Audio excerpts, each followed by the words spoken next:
நாங்க ஃபைனலி வந்துட்டோம், ஃபால்ஸ்க்கு வந்துட்டோம். இங்க பாருங்க, இவங்க ரெண்டு பேர் தான் வரல. இதுக்காக என் ட்ரெஸ்ஸையே அழுக்காக்கிட்டேன். போ போ சர்வீஸ் இல்லை. அந்த நான் இந்த பிரான்ச்சை பிடிச்சிட்டு போக போகிறேன்.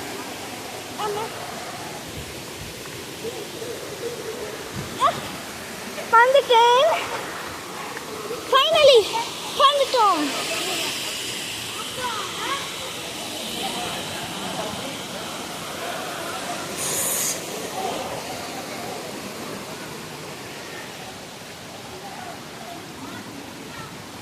சூப்பராக இருக்குது, ஆனால் செல்லுன்னு இருக்கு. guys, இந்த வீடியோ பிடிச்சிருந்தா லைக் பண்ணுங்க, ஷேர் பண்ணுங்க, சப்ஸ்கிரைப் பண்ணுங்க. நம்ம நெக்ஸ்ட் வீடியோவில் பார்ப்போம். இது நான் ஃபஸ்ட்டு போட்ட வீடியோவோட கண்டினியூஷன் தான்.